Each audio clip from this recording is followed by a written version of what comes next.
Bonjour amoureux de la parole, heureuse de vous retrouver pour continuer notre série sur Esther. Aujourd'hui nous allons parler des chapitres 5 et 6.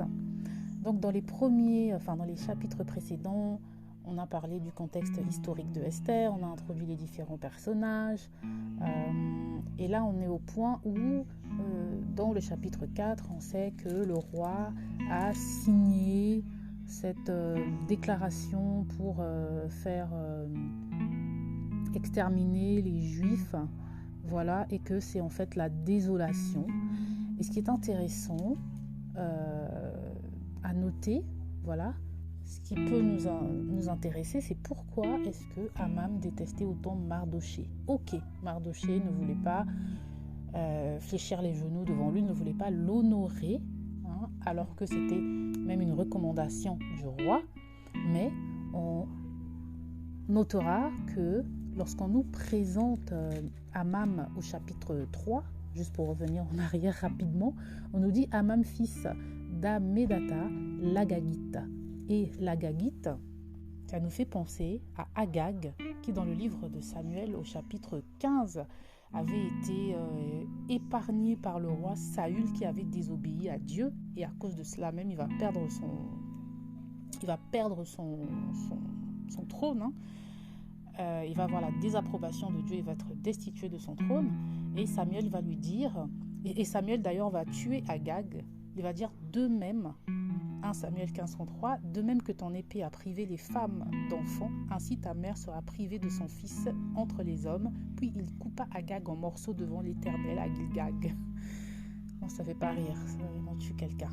Donc juste pour dire aussi que l'une des raisons de la haine d'Haman contre Mardochée, c'est que en tant que descendant d'Agag, il avait une haine naturelle pour les Juifs à cause de cette histoire-là. Donc voilà. Et ce que est surprenant dans la suite, dans ces chapitres 5 et 6 dont nous allons parler aujourd'hui, c'est que le roi va précédemment signer un traité pour la destruction des Juifs. Mais dans le chapitre 5, le roi va faire un acte qui va élever un juif. Contradiction ou pas contradiction? Si vous m'écoutez pour la première fois, je suis Luce du blog ilestécrit.com et je vous embarque dans une petite virée biblique.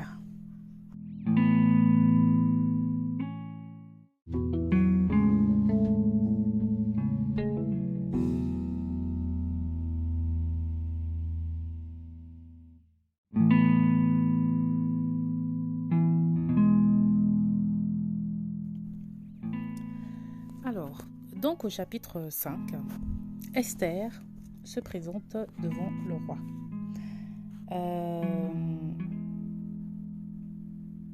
Elle s'est habillée, elle a porté ses vêtements royaux, elle s'est présentée à la cour du roi, et lorsque le roi va la voir, n'oubliez pas, comme je vous ai dit, que normalement, on ne pouvait pas se présenter devant le roi sans avoir été appelé.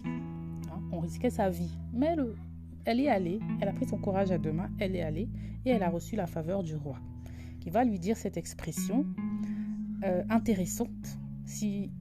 Alors je me demande si c'est juste une expression ou est-ce que si elle lui avait demandé, il lui aurait réellement accordé la moitié du royaume.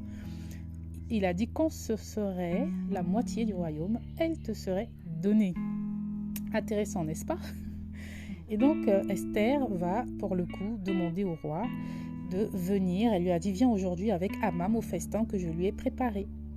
Et le roi va dire allez chercher Haman. Et voilà. Et donc dans ce chapitre 5, pendant que elle va rester, elle était avec le roi va lui demander encore qu'est-ce que tu veux, mais elle va lui dire que elle va faire un autre festin, voilà, et elle va le préparer, et que Haman était également invité, voilà. Et donc Haman, il est sorti de là tout joyeux. arrivé à la porte, malheureusement, il voit que Mardoché, encore une fois, ne fléchit pas les genoux devant lui, ne l'honore pas. Alors il est furieux, il va voir sa famille et ses amis, il va lui dire comment le roi l'a élevé en dignité, et ensuite il va leur dire qu'il est le seul invité avec le roi au festin donné par Esther.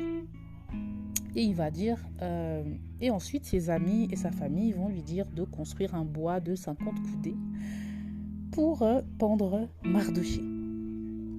Rendez-vous compte. Et au chapitre 6, on voit la main de Dieu, parce que Dieu est grand.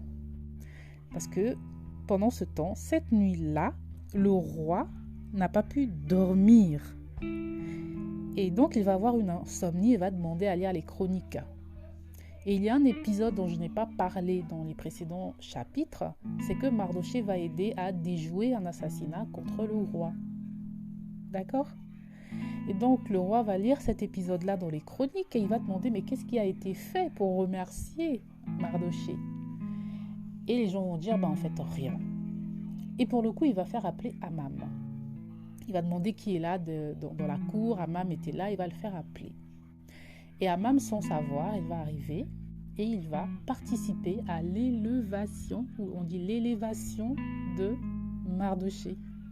Comme on dit souvent dans la Bible, tes ennemis, enfin je ne sais même pas si on dit, je ne vais pas dire de bêtises, je ne sais pas si on dit dans la Bible, les chrétiens disent souvent tes ennemis même ce sont eux qui vont t'élever.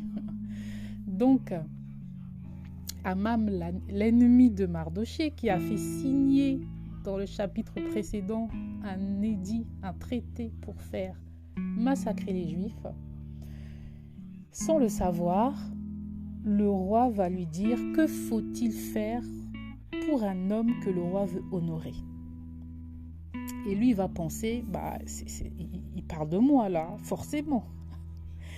Et il va dire, pour un homme que le roi veut honorer, il faut prendre le vêtement royal dont le roi se couvre et le cheval que le roi monte et sur la tête duquel se pose une couronne royale, remettre le vêtement et le cheval à l'un des principaux chefs du roi, puis revêtir l'homme que le roi veut honorer, le promener à cheval à travers la place de la ville et crier devant lui, c'est ainsi que l'on fait à l'homme que le roi veut honorer.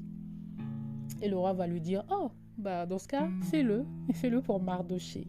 Oh là là. Mais quelle humiliation pour Amam. Amam est humilié. Et donc Mardoché va être honoré devant le roi et Amam, il va rentrer chez lui, la tête baissée. On dit désolé et la tête voilée. Je ne sais pas si c'est littéralement voilé par quelque chose. Il va raconter à sa femme et à tous ses amis tout ce qui lui est arrivé. D'accord ? Et donc, c'est un épisode assez intéressant. Et après, on va passer, bien sûr, au chapitre 7, où Esther va plaider sa cause et celle de son peuple devant le roi. Voilà. Et donc, pendant que Mardoché rentre chez lui et se plaint à sa famille, c'est à ce moment-là que les eunuques du roi viennent le chercher pour aller assister au repas avec Esther. Suspense, n'est-ce pas ? Super intéressant. Voilà.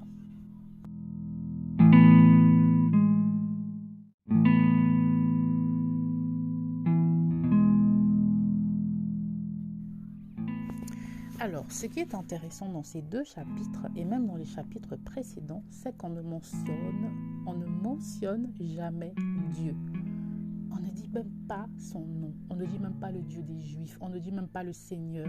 Donc, en fait, le livre d'Esther, c'est vraiment un livre qui est assez inhabituel pour deux raisons. Pour deux raisons, donc je le dis là comme ça, je n'oublierai pas de le dire. Pour deux raisons, parce qu'avec le livre de Ruth, c'est l'un des seuls livres de la Bible qui porte le nom d'une femme. Et surtout, avec le livre de Salomon, c'est les seuls deux livres, Esther et et le Cantique des Cantiques, voilà, ce sont des seuls livres où on ne mentionne jamais Dieu directement. Bien sûr, on sait que Esther va prier pendant 3 jours, elle va jeûner. Pas forcément, elle va prier Dieu, puisqu'elle est juive, mais on ne mentionne jamais Dieu directement. Et c'est assez étrange, hein, et intéressant. Et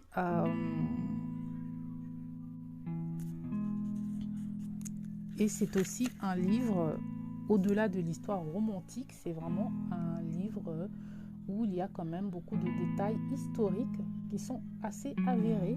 J'ai lu qu'il y a eu même des découvertes, par exemple en 1930, des archéologues ont trouvé ils ont trouvé à Persépolis, la capitale de l'Empire perse, ils ont trouvé sur une tablette le nom Mardouka. Voilà. Le premier ministre dans le livre s'appelle Mardékaï. Souvent vous allez trouver Mordékaï dans la Bible ou Mardoché, et on pense que c'est la même personne. Donc ce n'est pas une fiction. En tout cas, c'est basé sur des faits réels. Et c'est cela qui est intéressant. Et vous voyez, même l'Agagite, on nous parle de Amam, qui descend de Agag, et il y a aussi qui fait référence au livre de Samuel. Donc, je pense que de ces 2 chapitres de Esther, ce qu'on peut retenir, c'est vraiment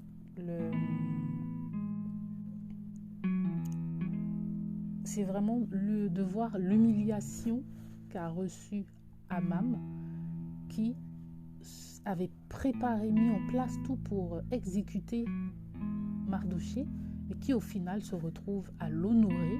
Donc ça, c'est vraiment quelque chose de fort. Voilà. Et on a Esther qui commence à mettre en place son plan pour intercéder pour son peuple. Donc voilà, je vais m'arrêter là pour ne pas trop en dire. C'est un beau, je sais pas, c'est juste une jolie histoire et je vous encourage à aller lire parce que je suis sûre qu'il y a encore beaucoup plus de pépites à découvrir dans ces chapitres 5 et 6 du livre d'Esther. Voilà, si ce petit partage vous a édifié, n'hésitez pas à liker, partager, pas moi, mais la parole. Ciao!